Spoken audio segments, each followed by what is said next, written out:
One of the most asked questions that I get from guys online, one of the questions I ask myself the most, is what is my purpose? And I think this plays on our mind as men. What are we here for? Well, what is this all for? What should we do with our lives? Where's our coming of age? A lot of this historic tradition of becoming a man has been lost. And I recently took a trip back to see my family for my mother's 50th birthday. I saw my grandparents, my young cousins, my uncle, my auntie, my brothers. And it aligned me with an idea that's given me a hell of a lot of energy about my life and what I want it to be and what I believe true purpose for a man is. We spend a lot of time looking for our purpose, not realizing that it was decided for us at birth.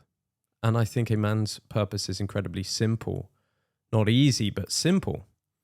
It is to become the best version of yourself.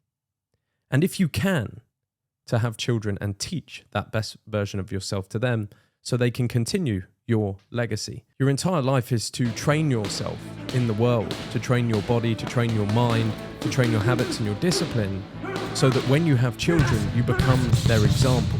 It's to build a code of honor for your family and to take pride in your heritage and where you came from. And I think people completely miss this these days. It's like we're just born into the world, life happens, family is just a thing. It's like, no, it's everything. It's your unit. It's your legacy in this world. No matter how you've been raised, your parents got you, or the family that raised you got you to who you are today. They've done their work to make who you are now. Your job as a man is to take that learning, no matter how badly you were raised or how well you were raised, fix the problems, fix yourself, and then continue the lineage into your children so that they learn from you, so that your family name continuously advances. Everyone gets stuck on the what am I going to do for a job? Or what's my purpose? I need to soul search. That's your purpose. Everything else pales by comparison to being the head of a great family and having a great family name. And why I think this happens. This is exactly what the system wants to destroy. It's the family unit. It is wanting your children to be taught by a system, to be slaves and to be rule followers rather than free thinkers. And most families subdue to this. They cave in. They let their children be taught by their iPads and by social media. And even time with the family is not true time together. It's time spent on technology. It's time indulging in alcohol for celebrations. And I think there's a better way to live your life. A man's purpose is to craft his body and his mind. A lot of people think when you get to having a child, that life finishes there. And though I can't speak on having children, I strongly believe that life starts there. Everything's a training point until the student becomes the master, and then you teach what you have learned. You create what I would call a family code of honor. When you say your last name, and this is something that's been lost in our modern generation, when you say your last name, it should hold weight. There should be family heirlooms. You should have a signet ring. There should be something that says who you are and what that stands for. Now, a lot of the men that are watching this, you are watching this right now. You have the chance to create that. And that's what I want to create with my own family. My family have done an incredible job turning me into the man I am today. And every small circumstance or mistake they made led to me being exactly who I am. For that, I'm thankful, and they no longer need to do a thing. It is my responsibility as the eldest son in my family to carry the torch, to continue my family's legacy, and to improve it in as many ways as possible. So I was having this idea and I thought, how would I want my family to be? What do I need to craft as a man to create the ultimate family? And I had this vision of having a ranch, a big ranch where everything is by design. So when you see your family, most people see their family and they don't actually communicate. They don't actually know each other. They don't experience anything together. It's all behind screens or not actual communication.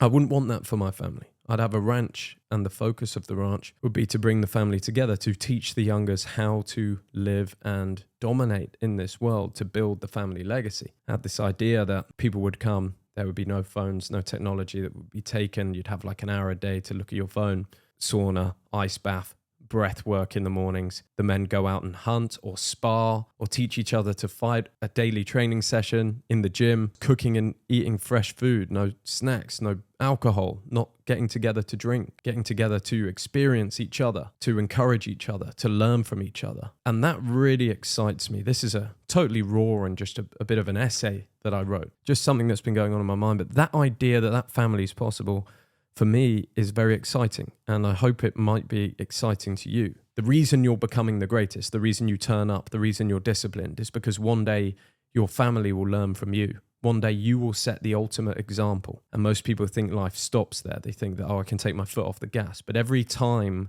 that person, children are a sponge for information. Every time that person sees you fail yourself, not be disciplined, drinking alcohol, indulging in habits that aren't positive, they're learning from you. And it made me excited to think, well, I'm training myself to become the ultimate version, the most wealthy, the most disciplined I've ever been for the moment I bring children into this world and teach them what their family name means. And this is where I came on to creating a family code of honor for the Hopkins family name. And I think that you should take pride and do this for your own family. And it's a declaration to the bloodline. And I'll read you mine. The Hopkins family code. We are not ordinary people. We do not drift. We do not numb. We do not settle for the small, comfortable, forgettable life. We are built different. On the body, we train every day without negotiation. Isn't that such a great thing to teach your children and to continue as you get old so you can be with them for longer? The body is not a decoration. It is a weapon, a temple, and a statement of respect for the life that we've been given. I say this prayer every day. Every single day I sit on the floor over there on my chair and I read this prayer to myself. I say this already before I built this code. My body is a temple. It is the vessel I've been given to experience this world.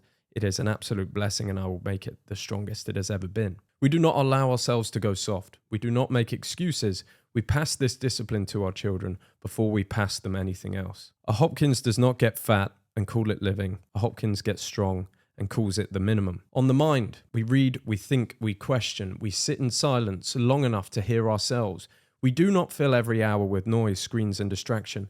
We develop opinions worth having and the courage to say them. We teach our children to think, not to follow. On wealth, a very nuanced and often taboo subject within families and households. We build, we do not rely on systems, governments, or employers to secure our future. We create value, own assets, and think in decades. We talk openly about money, what it is, how it works, and how to build it. We raise our children to understand it early. Poverty of ambition is the only poverty that we cannot forgive. On vices, we do not use alcohol, drugs, or escapism as a substitute for a life well lived. If life is dull, we build a better one. If we're in pain, we face it. The bottle is not a Hopkins tradition. It is a Hopkins warning. We recognize it and we walk away from it. If your life is not interesting, we build a better one. I love that. I think that's so important. That's family. We're in this together. We build as a family. This is how to live well. The idea of teaching this to my children and building this and becoming this man is very motivational for me. On family gatherings, when Hopkins come together, we come together fully. No phones in hand, no television running in the background. We train together, we eat well together, we talk about life, ambition, about what we're building and where we're going.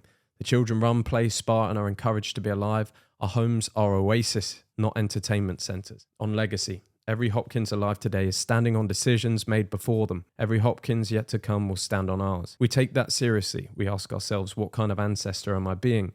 We build something worth inheriting in wealth, in character, in body, and in mind. On love, all of this comes from love. We hold each other to high standards because we believe in each other. We are not cruel, we are not cold, we are honest, we are present, and we show up. We love our family enough to want more for them and to model what more looks like. Train hard, think clearly, build wealth, live fully, and leave something behind. We're not here to survive, we're here to set the standard. Jack Hopkins. If you write something like that, everything has a purpose. Even if you don't know how you're going to achieve that yet. That's fuel in the tank. That's how a man, I think, should live. That's what our purpose was, is that we had the miracle and the hardship of generations of ancestors making sure that we survived. And it's our duty, living in the comfortable zone that we may have now, to expand on that. To know that we can always be more. We can always be more than we were yesterday. More disciplined, more alive, more fulfilled. And our purpose is finding that, is building that. It's been an absolute pleasure. I'll see you on the next one. Whoa!